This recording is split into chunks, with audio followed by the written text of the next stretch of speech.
Well, different role. I mean, you're on the sideline, and DeMar's going to be on the court tomorrow night. But if you could give DeMar DeRozan any advice in terms of what he's going to experience tomorrow night, what would you give him?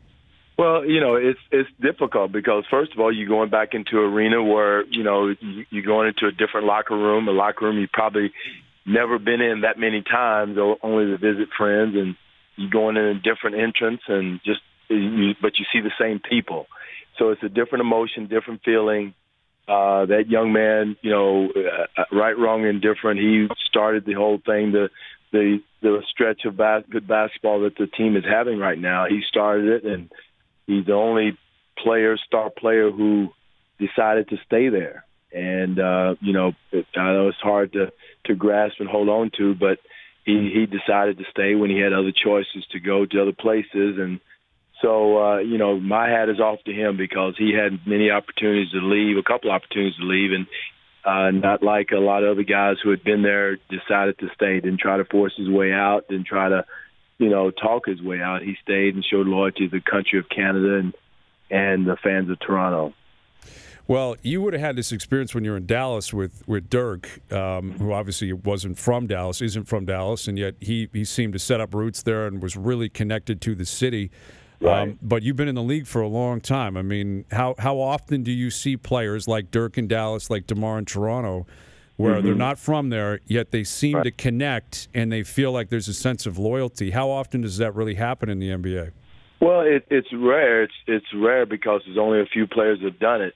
And then the whole connotation in a different country and different whole 9 yards, all the things we fought there for years, the taxes, the customs, and the weather, and all the bull crap that you fight all the time by being in the northern area that, DeMar overlooked.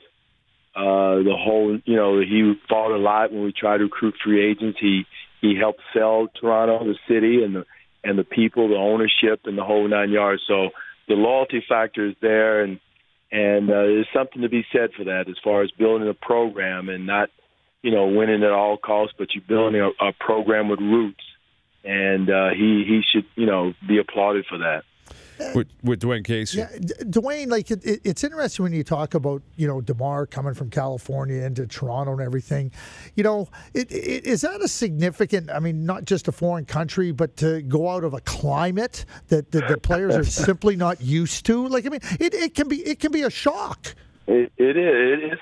It's different. And, whether we want to, people who like Toronto and like the people there who have friends there, whether they like it or not, it's real. It's something that you get asked all the time. And recruiting free agents there was always a question about the weather, and it's something you can't change. My line was you play basketball inside. You don't play basketball outside. You play inside. So, but it's real, and whether you want to like it or not, it's there as a question.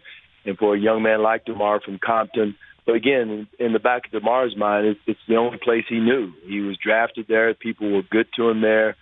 Ownership was good to him there. His teammates, and I'll never forget, he was the only player that came. It was right after the Chris Bosh leaving that he came to the press conference and said, "Hey, look, we're going to build something good here," and we did. And so I'll never forget that, and I'll always be indebted to DeMar as being the player that started things and was a role model and did everything right as far as building a program. And was he a perfect player? No. I don't know if there's a guy other than his name, LeBron James, Kobe Bryant, Michael Jordan, is a perfect player, but he had his warts just like we all do. But there's substance to that young man that you can't put a finger on it. He does. He fits the Canadian culture that I learned to love and to care about, and he fit that culture, and there's something that's worth something, should be worth something.